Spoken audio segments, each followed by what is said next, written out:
feel like this one could go a number of ways, and a lot of people probably haven't done the self work, or whatever you want to call it, like acceptance and things like that. So I realize that I'm in a different place psychologically, cognitively, whatever it is, maturity wise or whatever. You can choose the term you want. I don't consider myself any more mature than anyone else. I think I'm very immature, but perhaps I've arrived at a place where other people haven't gotten to yet, if that makes sense. So I'm speaking to you as someone who perhaps might be in a mindset that your future self will be at, and that is the point that you can't change what you are, so you have to accept what you are. And I think that this is a problem for a lot of, well, my audience is all men, as far as I know, and I think that this is a problem for most men.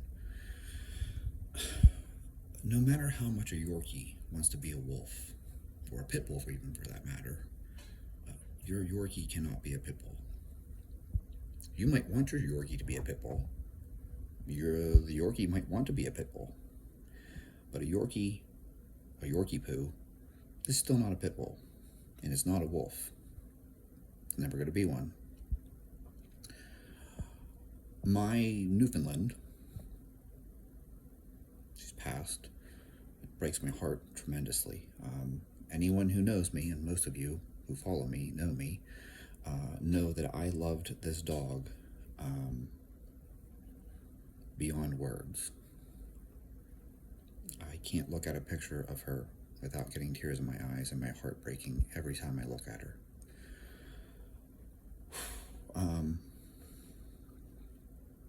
But Newfies are Newfies, okay? There's a reason why people call them gentle giants. She didn't have a mean bone in her body. If you would have abused this dog, she would never have become mean or aggressive and fought back. She just didn't have it in her. And if you know anything about dog fighting, this is referred to as gameness. Some dogs like to fight. Some dogs just don't have it.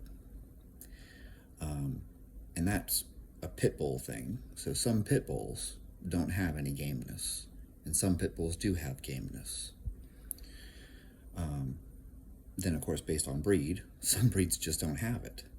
In fact, actually, Yorkies are very aggressive and they bite people a lot. I think I read somewhere that Yorkies are responsible for the majority of dog bites, but actually, they're so small that they're harmless. The difference being that if your pit bull bites you, this is going to cause some damage. So, the point being here that the Newfoundland just doesn't have the... I'm going to use the word gameness because it's used for dog fighting, and that's typically pit bulls, but Newfoundlands don't have that aggression. They don't have that in them. They're big, giant, gentle giants, and they're babies. Like they're very laid back, easygoing dogs. They don't have a mean bone in them. What does this have to do with you and lifting weights? It's accepting the fact that you aren't what you want to be. Odds are you're sitting there watching this video and you've seen it before and you've watched it somewhere else and you've said, I just have bad genetics. Well, join the club. I have bad genetics too. If I didn't, I'd be playing in the NFL, or I'd be playing in the NHL or the MLB or something. So join the club. You have bad genetics? Congratulations. You're just like the rest of us who aren't playing professional sports. I'm never going to be on the stage of the Olympia. I don't care what I took. If I took every single thing out there and risked my health and brought myself near death with all the different things I was injecting into my body, I still would not be even half as big as these guys. It's just never going to happen. I don't even have the genetics for it. I don't have the bones for it. I don't have the build for it. There's no way. I don't care what anyone says. There's no way that I could ever become an Olympia competitor.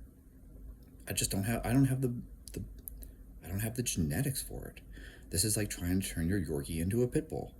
You can put your Yorkie on tren. Your Yorkie is not going to turn into a pit bull. My little lab beagle mix that's laying here with me, he's 35 pounds.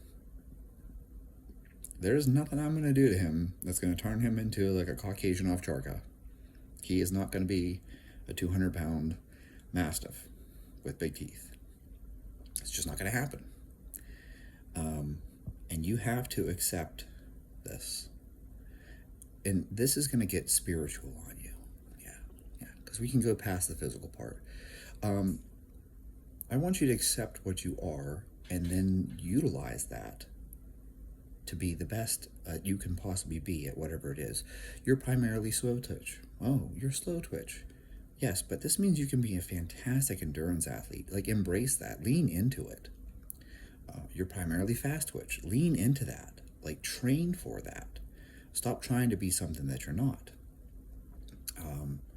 This is my point that I try to make to people. Some people have a great spine that's built for throwing. You know, Stu McGill talks about this. Some people are good golfers or javelin throwers or baseball players because they can twist and load their spine and they can whip. And some people have a very thick spine that doesn't move, so they are very good at powerlifting because they have this thick oak trunk. They have this oak for a spine instead of a willow branch. Recognize your strengths and lean into them. It's like I point out to people, I'm very, very mobile. I'm hypermobile. Cleans and snatches work great for me because I have the mobility to do them. And I tend to be a more explosive athlete, so doing fast lifts works better for me. I don't do well in powerlifting. I never will. I'm just not built for it. I'm not built to put 500 pounds on my back. It's not going to happen. I will much more likely clean and jerk double body weight before I ever even get close to squatting 500 pounds. It's just the way it is. I'm just not built for it. And you have to accept that about yourself. Maybe you're not built to be a bodybuilder. So stop chasing it. Like, you're going to be so much happier pursuing something that you're good at. If you're good at gymnastics, like, lean into it. And I realize that this sounds like a weird video. You're sitting here going like, what the fuck is this dude talking about? But I'm trying to encourage you. Find the things that you're good at and chase those, because it will be more rewarding in the long run. I'm not particularly good at a whole ton of fucking sports, but I'm not too bad at judo. Like, even as a white belt, like, I did okay. That's a good sport for me.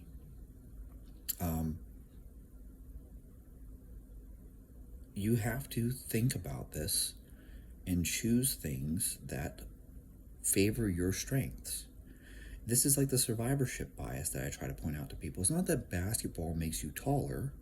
It's that tall athletes do well in basketball. Therefore, they play basketball because you like winning, or at least I assume you like to win. And because you like to win, you continue playing basketball, and now it filters out to the point where the people who excelled at this continued doing it till they became great at it, and now they play professional basketball, right? If you absolutely sucked at rowing, you wouldn't keep rowing. You would find a different sport. And I think that a lot of us are trying to force ourselves into something that we want to be, rather than embracing whatever strength it is that you have and then optimizing and maximizing and running with it. I don't think I'm a very good writer. I don't like my own writing. I feel like it's very dry. But I'm really good at math, and I'm good at biology, I'm good at chemistry, I'm good at sciences, right? Oh, well, when I go to grad school, instead of going to grad school for English literature, I'm going to go to grad school and I'm going to do neurobiology. That's how I made that decision. I'm good at this, therefore that's what I'm going to do. I'm very good at coaching. I'm a better coach than an athlete. Therefore, coaching works for me. I started coaching when I was 15 years old. I was always a better coach than an athlete. You think I didn't want to play in the NHL? I wanted to play in the NHL like every teenage boy. Unfortunately, I recognized, even at the age of 16, 17, if I'm ever going to win a Stanley Cup, it's going to be as a coach, not as a player. Okay? where does this go? Well, I'm talking about strength and I'm talking about sports. I'm talking about choosing the things that you're good at, right? You're not built to squat. Fuck it. You can still squat anyways, right? But you have to accept that you're not going to set a world record in the squat. You follow what I'm trying to say? Like, don't put all your eggs into this basket over here and say, I want to set a world record in the squat when you're already not built to squat. You can still do squats. I'm not telling you don't squat. I'm telling you don't chase the world record. I would love to be a world's strongest man competitor. I'm not built for it. So I'm not chasing it. Do I still do strongman stuff? I do, and I enjoy it. But like the heaviest Atlas stone I've ever picked up is 225 pounds. I'm not going to be loading 455-pound Atlas stones.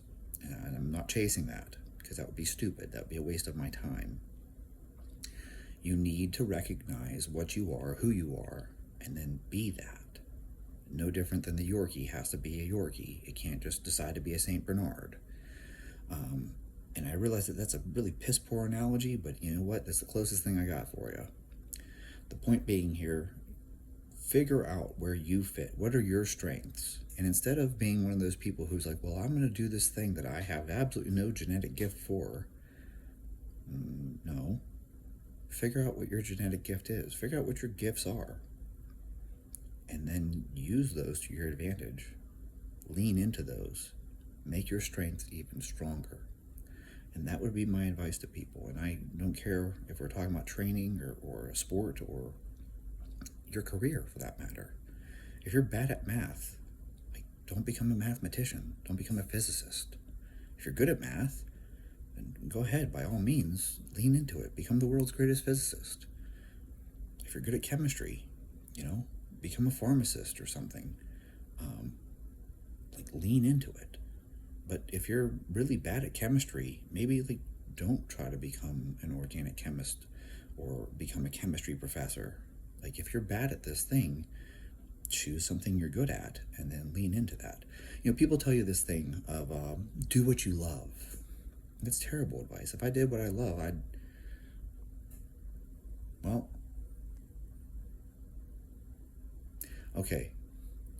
would do something that I failed at, actually. So that's actually a really good example. If I did what I loved, I can't. I tried to, and I failed at it. The better advice is to learn to love what you do. Does that make sense? I just realized I just fucked my own process here, but yes, I had something that I loved and I wanted more than anything else in the entire world, and I pursued it despite the fact that I was bad at it, and I failed. So that's what happens when you do what you love. If you do what you love, you fail. So it's better for you to learn to love what you do, or learn to love what you're good at. Be grateful for what you're good at, and then pursue that. Wow, that came full circle. Amazing. I hope that you understand this. If you don't understand this, maybe you're not ready for this message. But I figure most of my audience is men in their 30s, so probably most of you are ready for this. You've already accepted the fact that you're not going to be playing in the NFL next week. So whatever it is that you are good at, lean into that and use it to your advantage.